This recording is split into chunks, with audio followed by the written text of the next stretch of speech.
Welcome everybody here or in the future on YouTube. Yes, as Eric said, this is about critical thinking, and I'm presenting this as if it's introduction class. All the topics that I'm going to talk about in this 50-minute or so presentation could be delved in by themselves in a separate presentation. And in the age of the pandemic and vaccines, I had to call it inoculating yourself against false beliefs.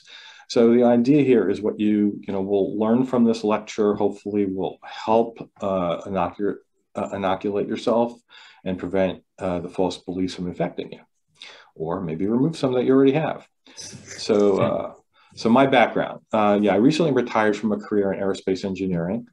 I designed spacecraft and a bunch of other things I can't actually talk about because I had a secret clearance. 2016, I joined, as Eric mentioned, the guerrilla skepticism on Wikipedia, affectionately called GSAO, and became a skeptical activist. So I did a presentation for Red Bank about 3 years ago, I want to say, on that subject. And that's a really interesting project because what we do is we inject science and skepticism into Wikipedia articles and remove things like paranormal claims without any backing and alternative medicine things. And we even work on religious pages sometimes. Somewhat because of the work on that, in 2018, I was hired as a columnist for Skeptical Inquirer. And if you haven't heard of that, they bill themselves as the magazine of science and reason. So you can Google Skeptical Inquirer, my name, or the well-known skeptic, which is my column name, and you can find all my articles because most of them go on the website. They also have a subscription, printed magazine. But several of mine have been in the printed magazine, but mostly they go online. I've been a speaker at conferences on skeptical topics, such as this one, including recently, last month at DragonCon, and also twice at CFI's conference, which they call SciCon, which always gets held in Las Vegas. I'm part of the skeptical movement, which tries to educate people about science and scientific skepticism. And you can follow me on Facebook, either at the well-known skeptic or with that sort of weird acronym. And I post about our guerrilla skeptics articles that we publish on Wikipedia, also Skeptical Inquirer articles, and just general things. Of course, this year it's been a lot about vaccination stuff. So since I used the phrase critical thinking in the presentation title, I'll have to talk a little bit about what that means. So there's actually an organization called the National Council for Excellence in Critical Thinking. I had not heard of them until I researched this. And they have that rather long-winded definition, which I'm not going to read, but I kind of shortened it too. The objective analysis and evaluation of an issue, not influenced by personal feelings or opinions, done in order to reach a more accurate conclusion. I would say to get closer to the truth. Okay, so why is this topic important? Well, our brains evolved in Africa, right, well enough to allow our species to survive in the unforgiving environment. But our brain, which evolved to forestall death until we could raise offspring, isn't perfect. Evolution doesn't strive for perfection. It strives for good enough, right? We're primed to trust the opinions and anecdotes of those in our close circle and the pronouncements of people in authority. We believe things based on our own personal experience above evidence that says contrary. We have less than perfect memories. We have faulty logic, and we're all subjected to a host of cognitive biases. These tendencies can lead us to believe things which do not reflect reality. And often that leads to making bad decisions and personal harm, or sometimes societal harm. Understanding these fallibilities is really our only hope in overcoming some of the harmful impacts of these limitations that evolution has bestowed upon us. So the outline of the presentation is going to be two main sections with subsections. The first section is functional limitations of your brain. We're going to talk about sensory input errors, data handling limitations, and memory issues. If you think of your brain as a computer, right? The computer has a keyboard, it's got a mouse, it's got a video camera and an audio microphone, which might be recording data. So all of that is the sensory input structure. Right? Then there's data handling limitations. Like there's only a certain DPI that the camera can handle. The keyboard can only type so fast, that sort of a thing. That's data handling limitations. Then there's memory issues. Once the data gets into the computer, what happens to it? How reliable is that memory? In a computer, it's pretty damn reliable. So now if you input this to the brain, sensory input errors are all of our senses. Data handling limitations are you can only take so much data at a time. And memory issues is, well, we'll talk about the details of that, but memory is not a perfect thing. So then the second large part is reasoning errors. Once all this data, as imperfect as it is in our brains, well, now, how do we decide what to do with it, right? We have cognitive biases, and we're all subject to fallacious reasoning. So we'll talk about those two things. All right, so let's get into the first part, functional limitations of your brain. So one important aspect of this subject is the fostering of a proper skepticism, right? It's understanding the limitations of perception and memory, essentially the functional limitations of your brain. And people generally understand that memory is imperfect, even if they don't really realize exactly how bad it is. We're going to talk about that. But they assume your senses, vision particularly, gives us an accurate view of the world around us, right? I know what I saw, something people always say. If you try to say, well, I don't think that was right. And, this first part really impacts how we see the world. So I like the matrix, and this really seems apropos to me. So let's watch this. This is your last chance. After this, there is no turning back. You take the blue pill, the story ends. You wake up in your bed and believe whatever you want to believe. You take the red pill, you stay in Wonderland, and I show you how deep the rabbit hole goes.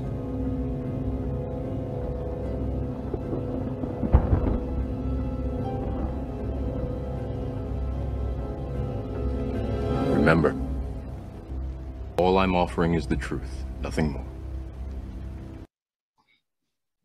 So that's your chance to stop watching, because I'll assume if you're still watching, you want the red pill and you want the truth. And we're going to see how deep the rabbit hole actually goes, to use the matrix metaphor. By the way, I'm going to write a strongly worded letter to Zoom. They really need to make the default that you could set it so that it always plays audio when you play a video, because I don't know why the hell it's the other way. That's just stupid. All right, Carl Sagan in this regard said, for me, it is far better to grasp the universe as it really is than to persist in a delusion, however satisfying and reassuring. And one can apply that to a lot of things, but certainly to how we think we see the universe versus how it really is. And that's what we're going to talk about right now. So sensory input errors. We're going to concentrate on vision, because for most people, that's the primary way we see the universe, right? And the fact is, we don't see the world around us in full, or even as it really is. Human vision is unreliable. It's imperfect. Your eyes have flaws that you would never accept in a camera. You have a blind spot in your retina, where your optic nerve exits the retina, and you see absolutely nothing in that portion of your vision. Well, why looking around don't you see that? Well, we'll talk about it. But it's actually much, much worse than that, right? In the rest of the retina, you only see high resolution in a tiny area. The whole rest of the retina really is not high resolution. If you stick your hand out and look at your thumbnail at an arm's distance, that's 2 degrees of visual field. It's twice the width of your thumbnail at arm's length. About that is the only part of the world you're ever looking at that's in high resolution. That's a depiction of the eyeball with the fovea. That's the high res part, and that's it, a little blip there. If we show a graph of vision as good as it can get in your eye, which is a 1.0 on the vertical scale, you can see how quickly that drops off to near 0, going angularly around it, the eyeball in any direction. And there's the blind spot where you see absolutely nothing. Right? Also, the fovea is where your eye's color senses are. Outside of that little tiny 2 degrees, your vision is mostly grayscale. But again, you don't even notice that. How is that possible? And the biological evidence of this to support the fovea, half the nerve fibers in the optic nerve carry information from that tiny little spot, while the remaining half carry from the entire rest of your retina. So in a nutshell, outside of the fovea, vision is very low res and mostly gray. You're effectively looking at the world through a tube and a paper towel, which is the only part that you see in sharp contrast and in full color. And you don't realize that fact. How could that possibly be, right? Well, the brain fools you into thinking everything is perfect in high res and full color.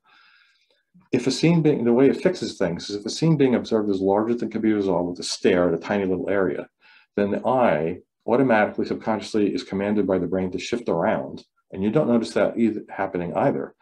And that your brain stitches all this stuff together, right? It fills that in, it fills in the blind spot, it assumes colors where you're actually not seeing them.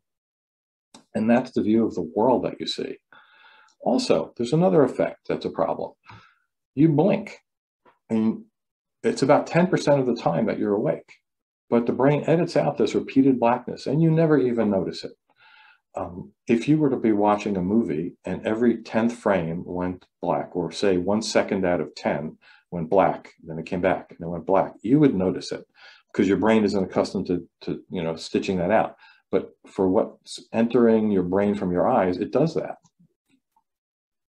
So your brain, the visual cortex, combines all of this less than perfect information, and it constructs a broader view of the world. It presents you with a highly edited and manufactured reality that you don't know any difference from the perfect reality. But in actuality, it's just a model, which means it's an approximation of your environment, and it's good enough for you to get by. Also, it's another effect. There's a time lag between the light hitting your retina and being processed and understood by the brain, right? It's an electrochemical reaction that doesn't happen instantaneously. It's up to 100 milliseconds, and that's a quarter of the time that a pitcher in Major League Baseball might throw a fastball to the plate. So the reality that you're visually experiencing is actually behind actual reality. It's amazing that a batter can hit a ball under those circumstances. Never mind the 100-mile-per-hour fastball. Also, if something is not seen clearly or for a long enough time to get an accurate image in your brain, or it's ambiguous to your brain gets confused, but it doesn't tell you it's confused. It shows you what it thinks it saw, right? This can lead to all sorts of perceptual errors, including optical illusions. And there are static optical illusions, and there are ones that are in motion. Here's a static one. The horizontal bright bars, right? It definitely looks like the one at top is longer. But as the lines which pop in there on this GIF show you, they're the same length. This is an interesting image. It looks like maybe it was done in a computer with a cube presented floating over a flat piece of paper. Here's another one with a rectangle floating over a flat piece of paper. But in reality, that's a flat piece of paper with this rectangular thing cut into it. Right? But presented from the standpoint of looking at it down in a way where your brain expects to see perspective, it does see perspective, which is not there. And your brain can't tell the difference. Here's another interesting one. This has to do with contrast, right? This rectangular bar in the center, I see it very light on one side and very dark on the other side. But if you cut it and paste it out, it's the same color all along.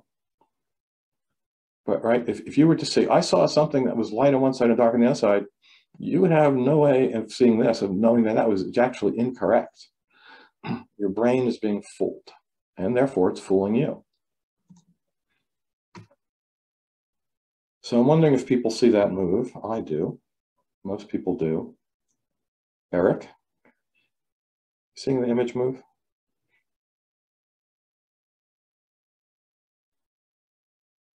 I do. I do see it move, just like. Yeah, so if you put your hand or fingers or something against it, so you're only looking towards a little piece of it, there's nothing moving. That is not a GIF. That is just a still image. And something is going wrong between your eyes and your brain to make it think it's moving. And here's another one. If you stare at the moon out the window in the middle, again, it's not a GIF. This is a static image, and your brain does not know that. It's telling you something is moving there.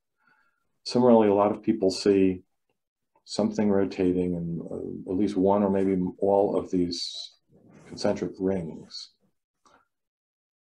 Again, nothing is actually moving, and this one, to me, works the best.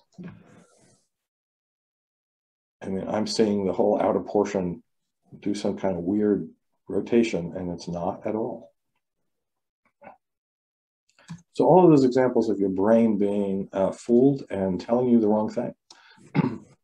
And also, if all that isn't enough to convince you that your senses don't actually allow you to experience the real world, consider this. Our eyes only evolved to see red, orange, yellow, green, blue, violet, right, of the entire electromagnetic spectrum. Everything else is invisible. But it is just as real as that tiny portion of the universe that you can see. Here is a graph that shows the spectrum of EM radiation from small wavelengths to large wavelengths. And it actually goes off to infinity, at least on the right side. And that little bit in the middle is the only part that we've evolved to actually be able to view. All the rest of the stuff is just as real. Right? Some other animals can see portions of that we don't. Snakes see IR, bees see in ultraviolet. And here's a little document that I found online talking about the bees. See, flowers sure look pretty to us, but bees see them in a completely different light, literally. Not only do they see the world through these compound eyes made of thousands of individual pixels, they see a world bathed in ultraviolet, way beyond what our eyes can see. We see this, and they see this. See, special pigments absorb the UV light, and they paint this big bullseye in the center of the flower, guiding the bee to the tasty nectar, and of course that sweet, sweet pollination. Now, the relationship between flowers and bees goes way beyond the visual. Scientists from the University of Bristol recently discovered that bees can sense a flower's electric field. Just like when you run across a carpet in your socks, bees build up a positive charge as they buzz through the air, and flowers are slightly negative. This helps pollen jump from the flower onto the bee like electric Velcro. And it also helps the bee figure out if another worker has already visited that flower and slurped up all the sweet goodness. Now, nobody knows quite how the bees sense that electric charge, but their fuzzy little bodies might be buzzing like your hair when you rub a balloon across it.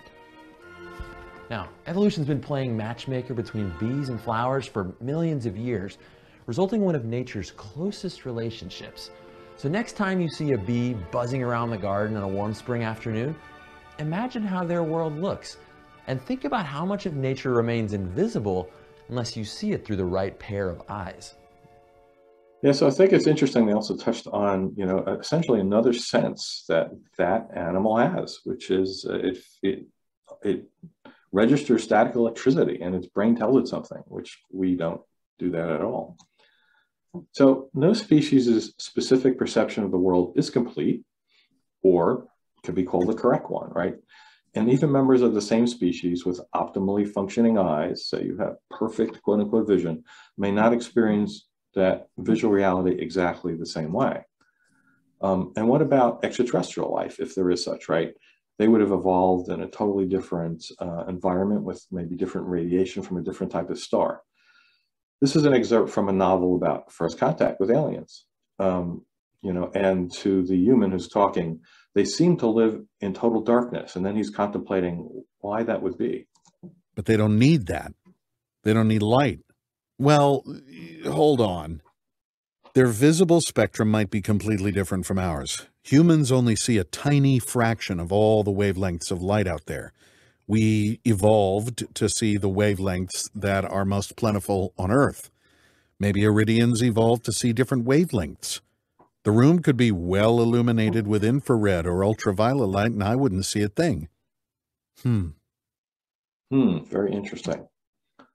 So probably most people have heard of DressGate. If not by that name, they know what it is. There was a photograph of a dress that went viral about 6 years ago. And in fact, it has a Wikipedia article with the name The Dress. Right, viewers of the dress vehemently disagree about its colors. And it wasn't just a quirky thing. This phenomenon revealed differences in human color perception. And it's been the subject of ongoing scientific investigations into neuroscience, vision science, and there were a number of papers published in peer-reviewed scientific journals on this phenomenon. So what color is the dress? So for those of you who've seen it before or haven't, you can make your own judgment. What do you see, Eric? So for me, it's black and blue. Okay. But I know for others, it's completely... Well, don't say. So yeah, I'll show that. So black and blue. Okay. So, you know, I'm actually color blind. I don't like that word. It's actually color challenged. I see color, but not as most people do. So I won't even hazard a guess. But so there was the first large scale scientific study of the dress was published in a scientific journal. 1,400 respondents found that. You said black and blue, right, Eric? So you're in the majority. But a significant minority saw it as white and gold, which is like, how is that possible? Others saw blue and brown, and 2% saw it as something other. That might be colorblind people like me. But the really interesting part is, what's the real answer? Well, the dress has no color. And this is like the most controversial statement probably of this section, because like people do not want to hear this. You know, when you learn words when you're a kid, you learn tree and sky and mother and father, and then you learn blue and red and green, like those are real things, like everything else around you. But color is not a real thing, at least not like volume and weight and temperature and other real properties of matter that can be objectively measured, right?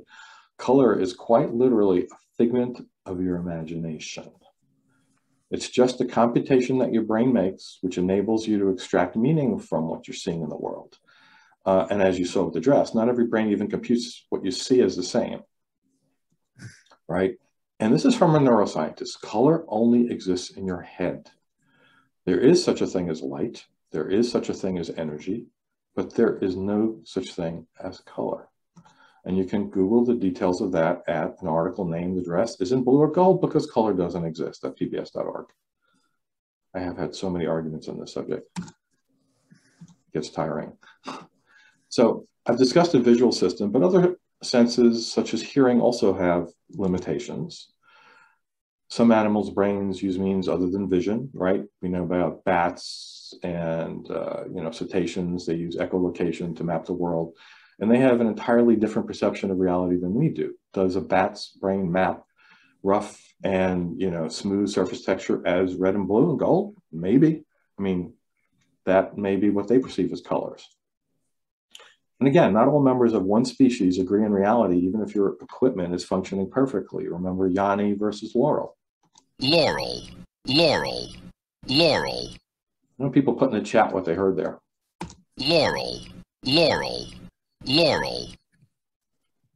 Interestingly, I played that when I was making this presentation, and my wife heard it from the other room, and she kept saying, "Why are you saying?" And it was the opposite thing from what I heard.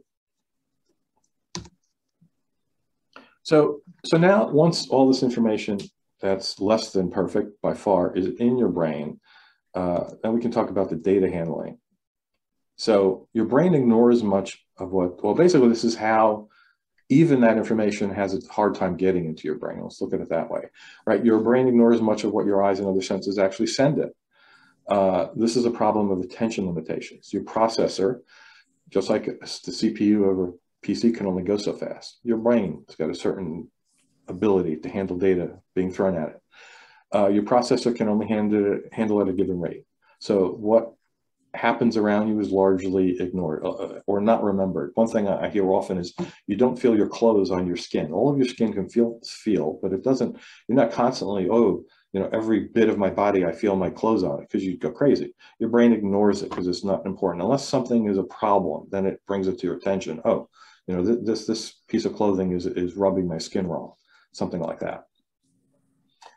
There's two well-known kinds of this. One is inattentional blindness. This is failure to observe visible objects in a scene. Again, we're going to be talking about vision here, but it applies to other senses. So regarding vision, it's the failure to observe visible objects in a scene when your attention is distracted, right? These objects are rendered effectively invisible to you. And there was a famous basketball passing counting study. And then there's something similar, but not exactly the same, called change blindness. This is the failure to notice changes in a scene as they happen right in front of you, right? Your brain doesn't see everything as equally important, and so it just ignores a lot of it. And if your brain ignores something, it's invisible to you. Count how many times the players wearing white pass the ball.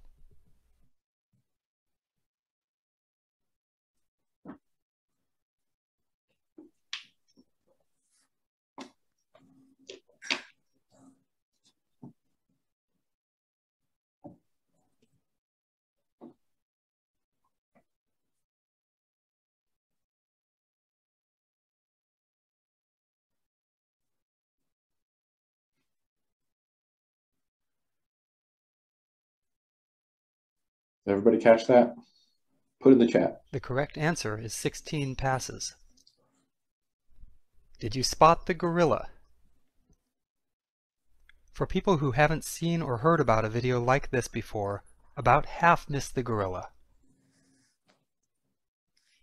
If you knew about the gorilla, you probably saw it. But did you notice the curtain changing color or the player on the black team leaving the game? I did not. Let's rewind and watch it again. Yeah, I knew about the gorilla, but so I saw the gorilla, but I missed those other Here things. comes the gorilla, and there goes a player, and the curtain is changing from red to gold. Put in the chat. Just tell me if you saw When those you're things. looking for a gorilla, you often miss other unexpected events. And that's the monkey business illusion. Learn more about this illusion and the original gorilla experiment at theinvisiblegorilla.com. So yeah, I found that fascinating because the gorilla thing went viral, and I remember it. So of course, I can never watch a video anyone like this would not see the gorilla, but I didn't see the other two things. So all right, so now we have the less than perfect data in your brain processed, not in full. So now the question is, how well does your brain remember things? Besides, I know what I saw as being a common refrain. I remember it like it was yesterday, or you can't tell me I'm wrong about what I remember.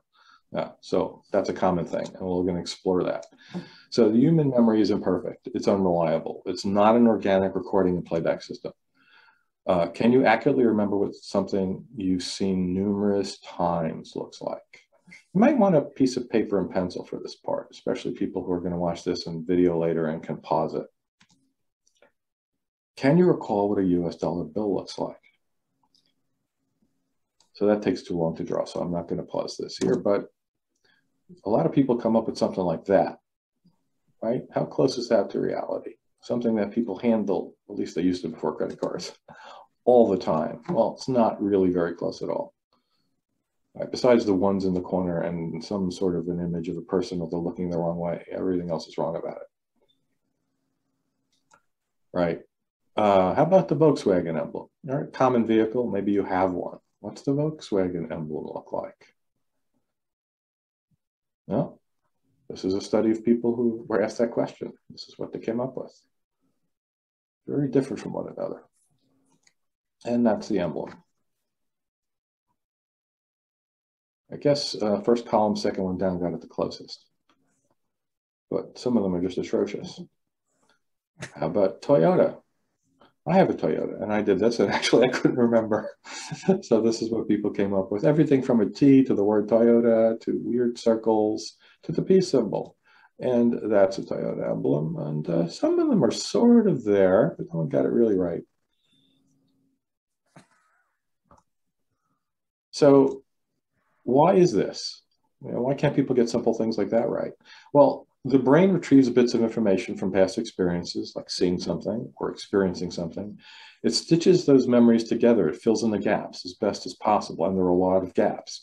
And then it feeds a cohesive story to you, which is perceived by you as accurate and a reliable memory of reality, when largely it is not. There's a series I really like, and I can recommend, Brain Games. It's had 8 seasons on Nat Geo. I think it was renewed for a 9th, but I'm not sure. One very memorable episode had a group of volunteers who thought they were going into a building to take some tests. And they're standing on the sidewalk outside, might have been in New York. See, there's my memory is faulty. Waiting to go in the building, and a robbery takes place in front of them, and they all turn and watch it. Turns out it was staged, and that's the experiment. So they're brought inside the building to give their recollection of what they saw. And everyone is different, right? And one of the things I remember is the people who are most sure about what they're saying are the most wrong. And then part of that experiment, there was a plant. One of those people in the group, was part of the experiment. And when the people got together later to discuss it, the woman in the white dress, she had her pocketbook ripped off. And then the plant would go, no, it was a yellow dress. Really? Yeah, it was yellow. And that would convince some of the people who were sure it was white that it was yellow. From that point on, their memory was it was yellow. Another example is psychic readings. So I've talked about the harm in believing in psychics. So people come out of psychic readings and they misremember the details. They'll say, yeah, psychic was amazing, right on. She told me my uncle worked for UPS. But then if you play the recording back, which largely people don't get a recording, or if they do, they don't bother to play it back. What happened was the psychic said, I'm seeing somebody, might have been a male, and I'm not sure, but I think they have a uniform on, maybe Army or Navy or Marines. And then the sitter's thinking, oh, my uncle worked for UPS. He had a uniform. Yes, that's it. It's your uncle, and he worked for UPS. The person doesn't remember all that exchange. They just say, oh, the psychic was amazing. They knew my dead uncle worked for UPS. The work of Elizabeth Loftus is very important in this. She's a cognitive psychologist, and she's an expert on human memory. This is her Wikipedia article.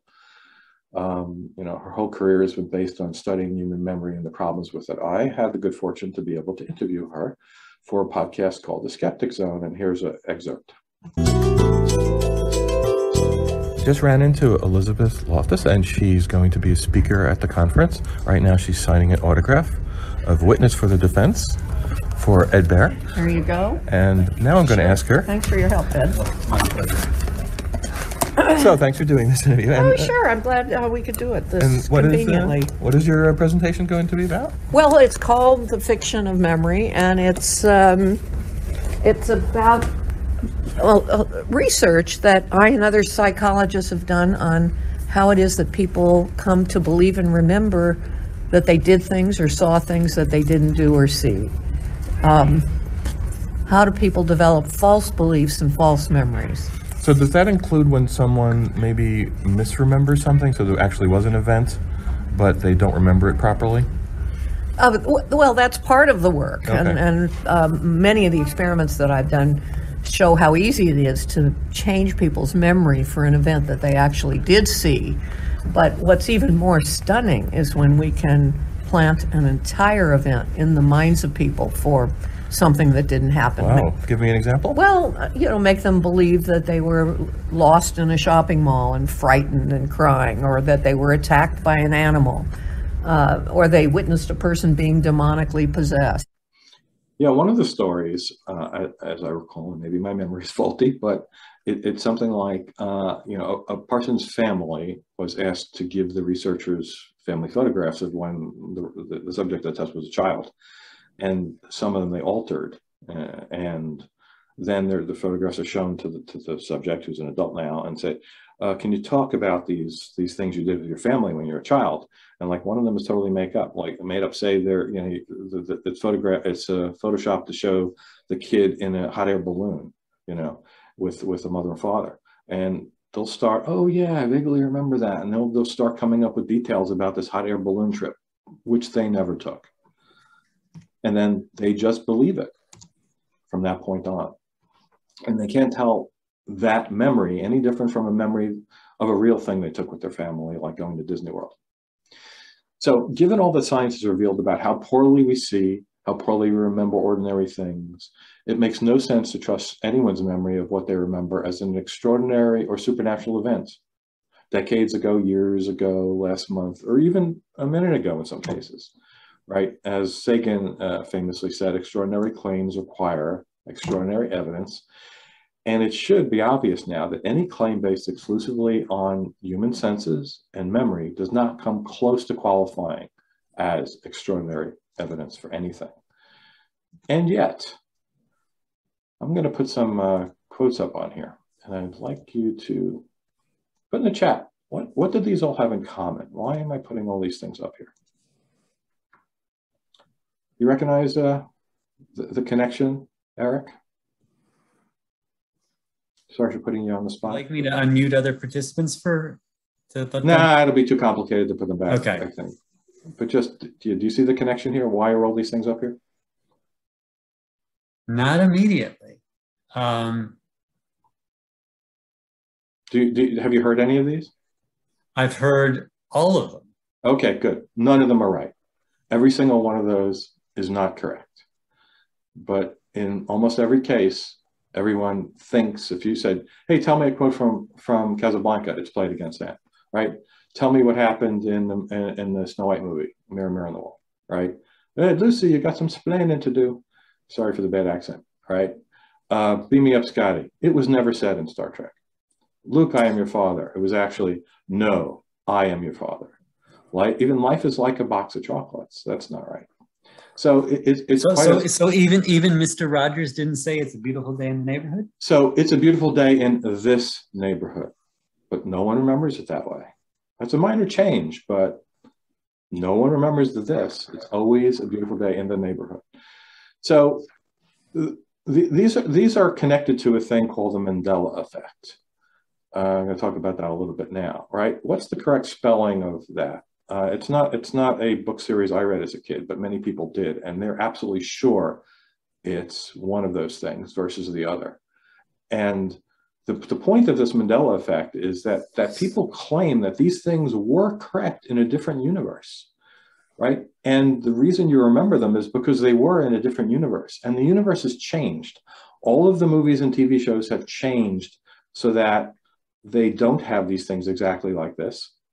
And it's not that their memory is faulty, it's that the universe changed. And yes, that's a conspiracy theory that probably hundreds of thousands of people believe, rather than to believe people just remember things badly.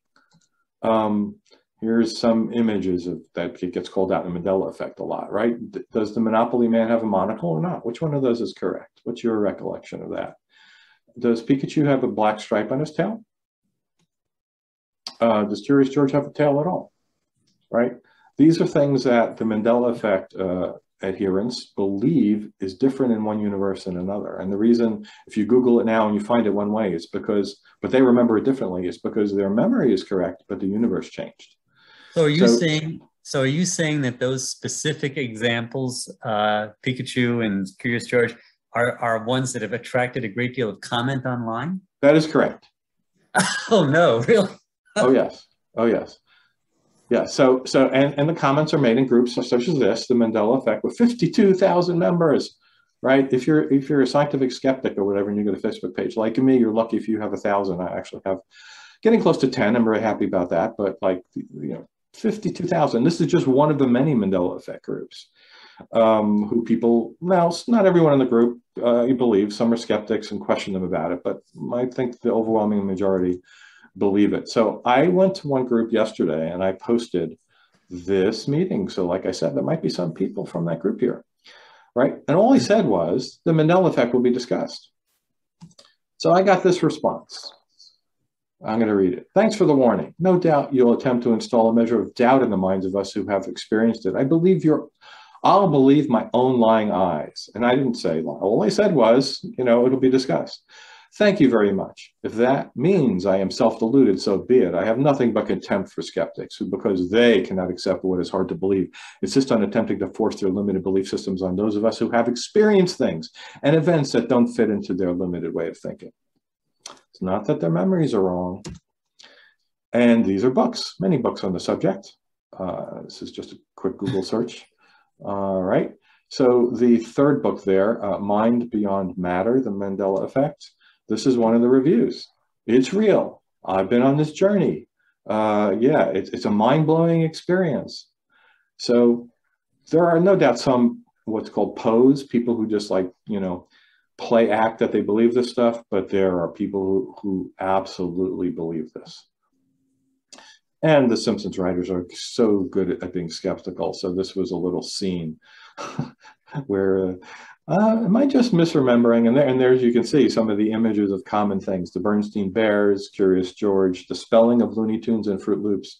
Am I just misremembering? No, it's the universe is wrong. And this is what the Mandela effect people have come to the conclusion. So what we tend to think. And what is it about Nelson Mandela that they think is? Yes, thank you for that question. So this started by someone who wrote a book after realizing that the universe had changed around her because she knows Nelson Mandela died in prison. And people said, no, he was released from prison and then became the president of South Africa. No, I remember the funeral, he died in prison. And then she started picking out all these other things. And, she started, you can look this up on Google. Yep, and it just blew up from there. It wasn't that long ago. I want to say 10 years ago, maybe this started. But yeah, so it's been given the name the Mandela effect. I actually saw a funny quote on one of the Facebook groups that said, in the future, this will be called the Mandalorian effect. So I think that was a play on the Mandela effect itself. So what we tend to think is that I know what I saw and I know what I remember, as exemplified in the Mandela effect, right? And the reality is every act of perception is to some degree an act of creation, and every act of memory is to some degree an act of imagination. And that was from Oliver Sacks, who wrote a book named The Man, how did that go? The Man Who Thought, Who Couldn't Tell The Man Who Mistook His Wife for a Hat. Thank you very much. I knew I was going to butcher that. And I think that he had a neurological problem, right? If I remember, he couldn't recognize her face or something. Yes, yes. That book was about a series of different phenomenon that occurred due to lesions in different parts of the brain. And Oliver Sacks just recounts all these different case studies. Yeah. So that's somebody, you know, regarding non-neurotypical people, but you know, as what this presentation has talked about, even for neurotypical people, you know, people with no mental problems, physical or otherwise, this statement is true. Right? Okay, so now we're going to talk about reasoning errors. So everything I've discussed before this point concerns physiological failings with the evolutionary design of the human body, right? This is, these can't be fixed. The only thing we can do is understand the limitations when we make decisions about what we think and believe. But now I'm going to discuss things that you can change because they involve how you process the information that's in your brain, right? We're going to talk about reasoning, right? The thinking process is also less than perfect, but unlike the uncontrollable flaws we talked about before, you are at least partially in control how you process the problematic data, right? You can change or practice how you think and reason, but we need to understand the flaws in the reasoning before you can do this. And there's two large categories we're going to talk about in the final part of this presentation, right? Cognitive biases and logical fallacies, things we're all subjected to. So cognitive biases, what is that? Well, cognitive bias is a heuristic. It's a shortcut in thinking, which influences how we make decisions about what to believe, right? The brain is impacted with so much information, a little bit like we talked about before, it can't absorb it all. So your brain has evolved shortcuts for thinking about everything. It can't think about every single thing from scratch every single time it's presented with data.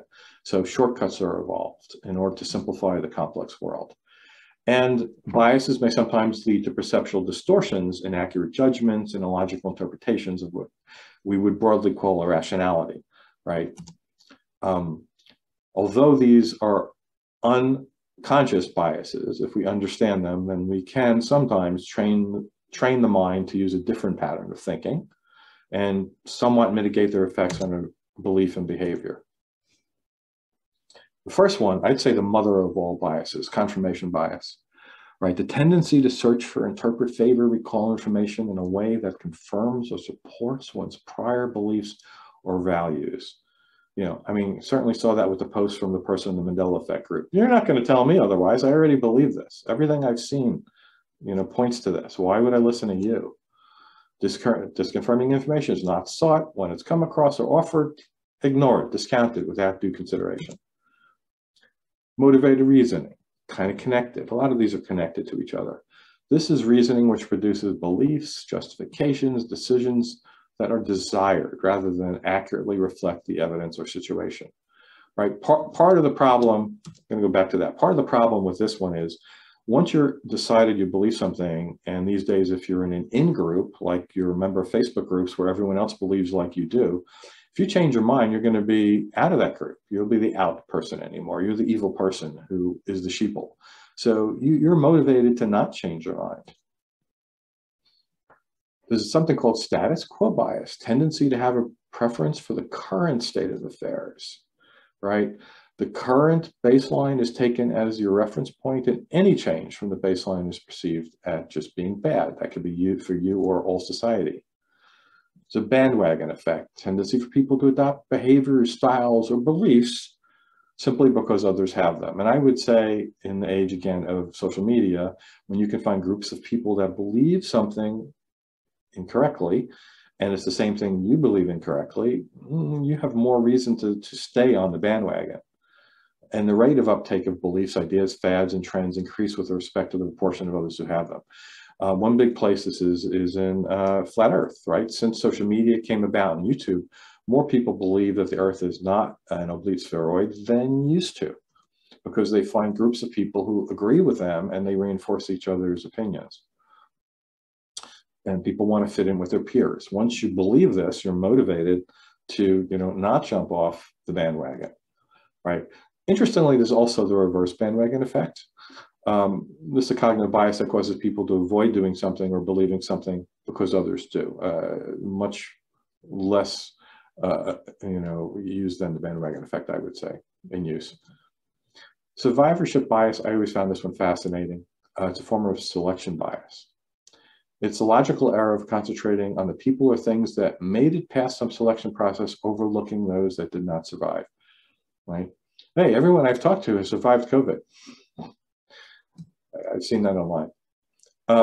This can lead to false conclusions in several different ways, including the belief that success of something is due to some special property rather than just random circumstances. One example would be thinking something is not as dangerous as it actually is, because everyone who experienced the danger has survived, right? I don't personally know anybody who died in a car accident because they weren't wearing a seatbelt. Priming effect.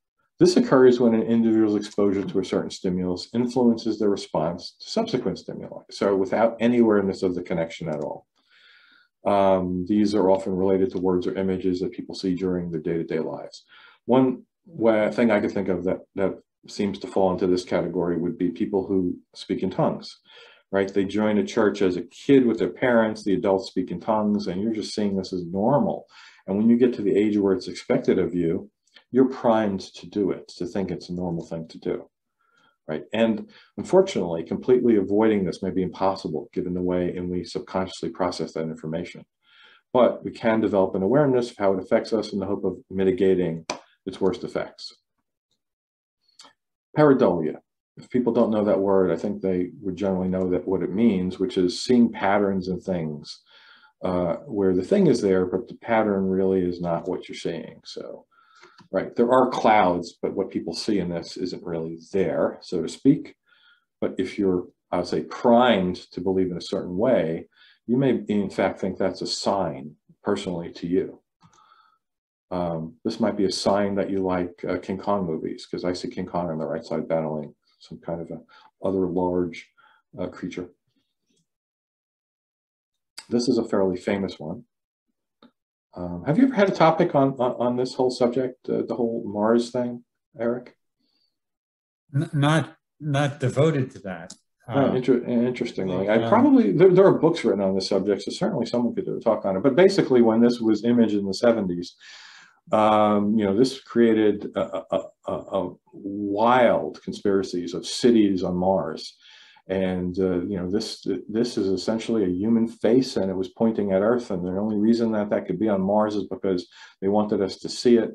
Other raised features in this area were, well, oh, this is clearly a collapsed building, and this is a stadium.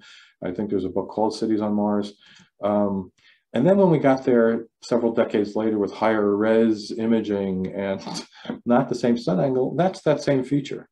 Right? I mean, not very close to a face. If you saw that first, no one would have thought twice about it. So some of the face-like features in the image on the left are from the sun angle, just coincidentally.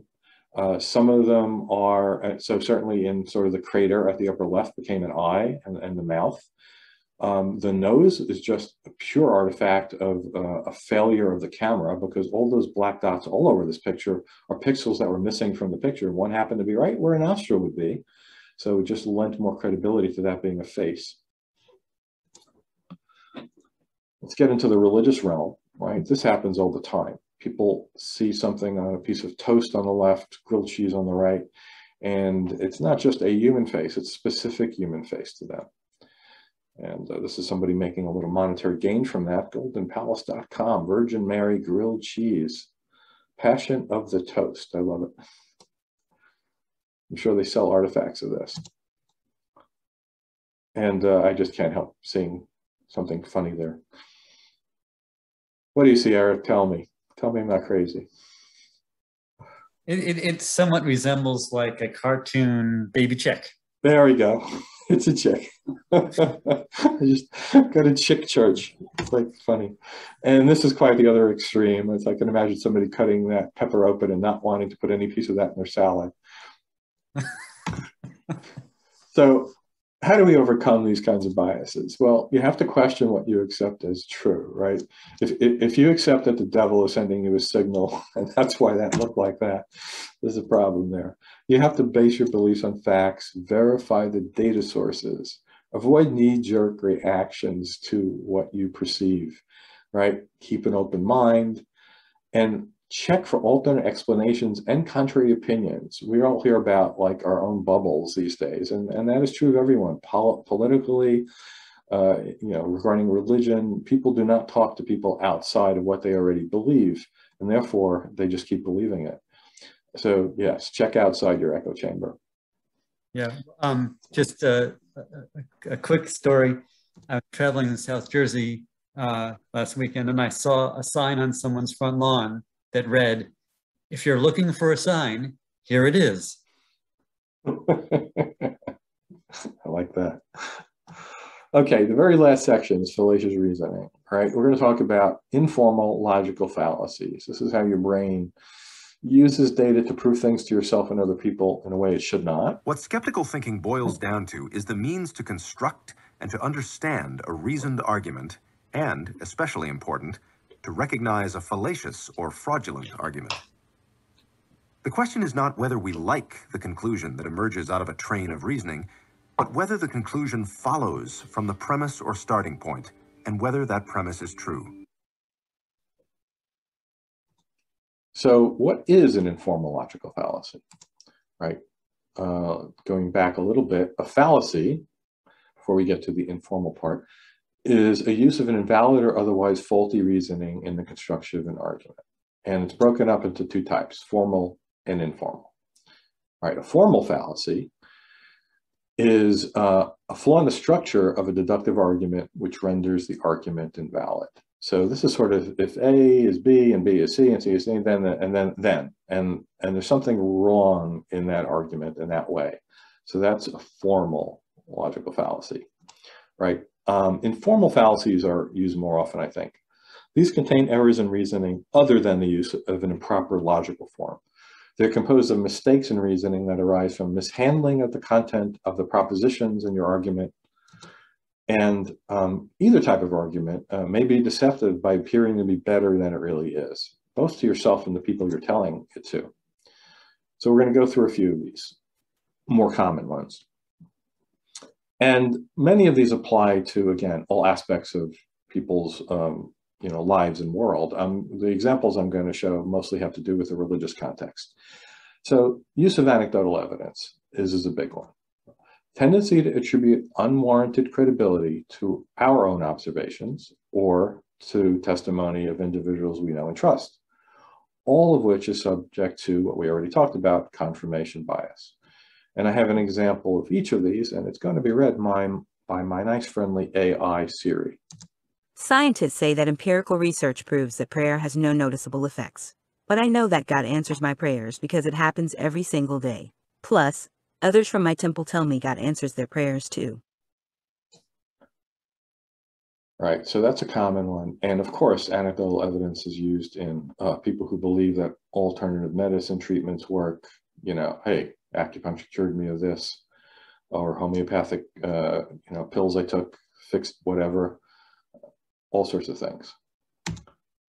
Appeal to popularity is an argument that concludes a proposition must be true because many or most people believe it. Let's hear an example. Christianity is the most popular religion on earth with billions of followers, so it must be true. I have heard that tons of times for multiple religions. Appeal to tradition. an argument which makes the claim that something is true or beneficial simply because it has been believed or practiced for a long time. Hinduism is the oldest religion and has been around for thousands of years, so it must be the one true faith.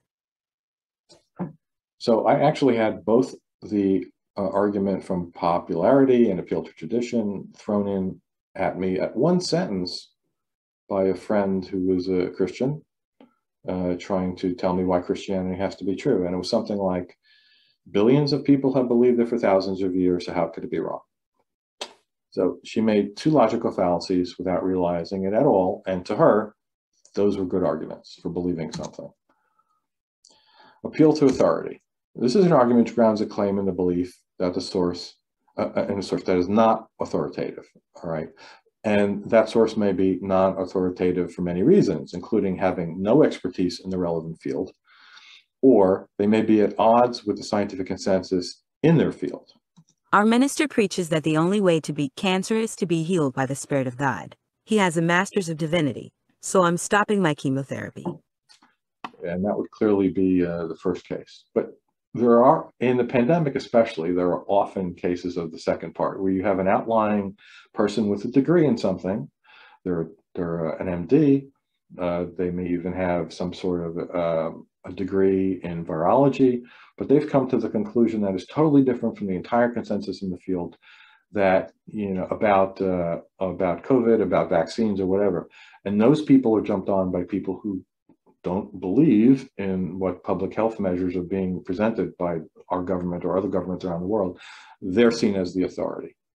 They're actually the fringe elements who are demonstrably wrong, but they're the ones who are appealed to as authority. I actually have a friend who sent me some documents her mother sent her. Her mother is an anti-vaxxer, will not get the COVID vaccine, and on top of that, sent an email to all of her family saying, if any in the family get vaccinated, you're no longer welcome in my house ever, because the vaccine will cause me to get me COVID.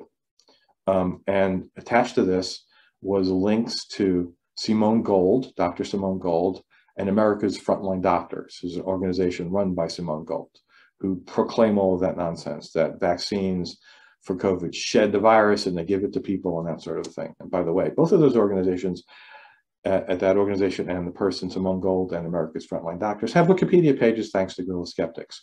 So all the correct information that these people are, I'll be nice and say fringe, is on Wikipedia. But when people find their own websites, they believe what they have to say because of the appeal to authority, which is sad. So another logical fallacy is the argument from ignorance. That is an argument that assumes a conclusion based primarily on the lack of evidence of the contrary. No one can actually prove that God exists. Therefore, God does not exist. So that would be the atheistic argument from ignorance, right? More often I'll hear the opposite, which is that no one can actually prove that God does not exist, therefore God does exist. But in either case, it's the same logical fallacy. Sort of connected with that is the argument from personal incredulity. That's a special case, again, of the argument from ignorance, and it's the fallacy of concluding that because you can't understand or believe something, then it can't be true. It makes no sense that something as complex as the brain could have evolved. Therefore, an intelligent designer must have made it. Yeah, so I would say, going back to the Mandela effect, if anyone's listening from that group, it makes no sense that I could be remembering something so badly. So therefore, there are alternate universes and other explanations for these things, because I can't be wrong, is part of that. Shifting the burden of proof, right? This is a special case, again, of the argument from ignorance. This is a fallacy of putting the burden of proof on the person who denies or questions the assertion being made. I'm stuck on the Mandela effect. Prove to me that it's not alternate universes that's causing these memory problems. I believe there's a shiny teapot, too small to be detected, orbiting the sun, between Earth and Mars. Because you can't prove this wrong, you must agree that the teapot is there. So that formulation is known as Russell's teapot by philosopher Bertrand Russell. And, of course, he was arguing that in relation to the statement that you have to believe in God. Because, I believe it's there. I know you can't detect it, but because you can't prove it's not there, you got to believe it. And this happened to me recently. I was editing the page of a conspiratorialist named David Paulides. He made up a conspiracy all by himself named Missing 411, which you can see in the table of contents in the lower left. And he has written, I think it's 10 books at this point on the subject. He believes that people disappear from national parks and elsewhere under mysterious circumstances. He doesn't say why, but he makes a bunch of like insinuations. And his followers believe they're alien abductions or literally trans-dimensional Bigfoots. You know, it could be maybe alternate realities and portals they fall into. But the way his Wikipedia article was written, there's a lot of criticism on it, thanks to the guerrilla skeptics. And this summary, which is called the lead of the article above the table of contents, summarizes the criticism in the article as Paulides attributes mysterious, unspecified causes to these disappearances, while data analysis suggests that these disappearances are not statistically mysterious or even unexpected. His followers don't like this. They're very aware of the Wikipedia article, and they're constantly trying to make changes to it. So one of his friends or fans went in and added, these analysts don't provide any prods, I think that's proofs, that the missing persons have not gone under normal circumstances. I think there's a double negative, which is just wrong. Oh, the whole edit's awful. But what they basically meant was, you can't prove David Paulides is wrong, so he's right. And, you know, of course, it went back to the original form of the article. Circular reasoning. This fallacy is also called begging the question. You might hear that a lot. That's just begging the question. This occurs when the conclusion of an article is used to support the premise without any other evidence being presented in the argument. The Bible is true because it says it is. It's all right there in the Holy Scriptures. How can you not see that? Yeah, that comes up a lot on callers to certain talk shows. Appeal to consequences. This fallacy concludes that a belief is either true or false based on whether it leads to a stated desirable or undesirable consequence. If evolution is true, it means we are just like dirty apes. What a horrible thought. So I believe mankind was specially created by God in his own image.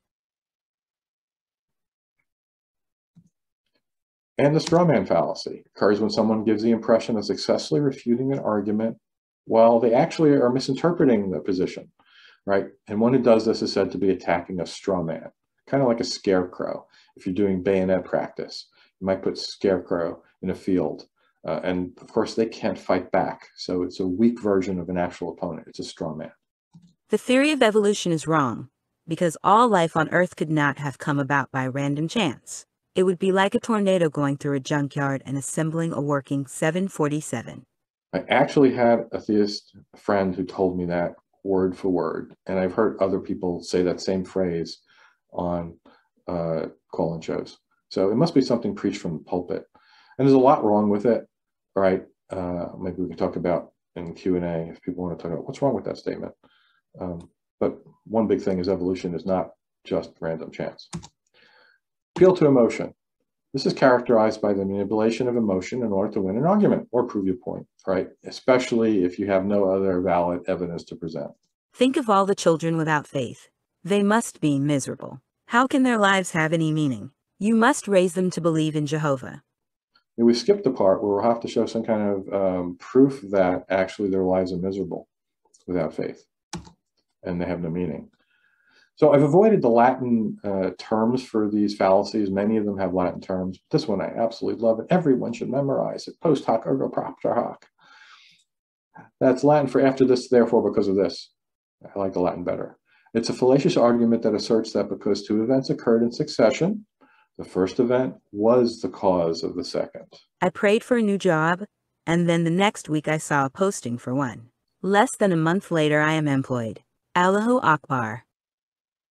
I can't tell you how many times I've heard this, especially on the Recovering from Religion line, is people talking about signs. They asked for a sign, they got some sign.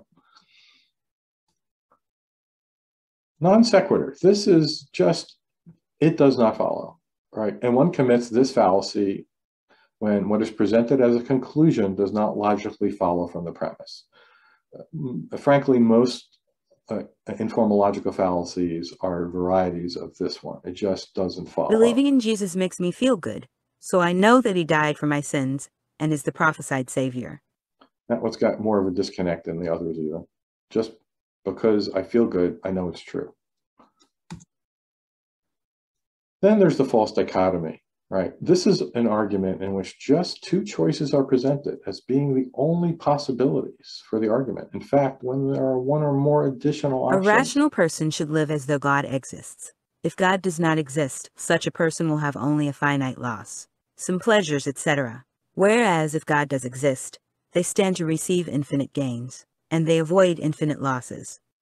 So that's the formal presentation of what's called Pascal's wager from French theologian Blaise Pascal. Right, and it kind of amazes there's a lot wrong with that argument, but being a Christian, Blaise could not see his flaws. And it really is curious to me that sitcom writers can easily see the flaws. Tell it, Daddy. And what if we pick the wrong religion? Every week we're just making God madder and madder. Testify. Clearly Marge is a Blaise Pascal fan and only thinks there's Yahweh or no Yahweh. All right, so in conclusion, what I hope you got from this presentation, here's a summary, is that due to our flawed senses, computational limitations, less than perfect memory, what you think you remember experience must always be suspect, right? And this is also true for claims made by other people.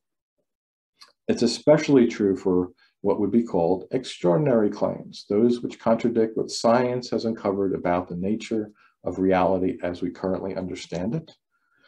Our natural thinking process is flawed in many ways. It's heavily influenced by cognitive biases. It's subject to fallacious reasoning.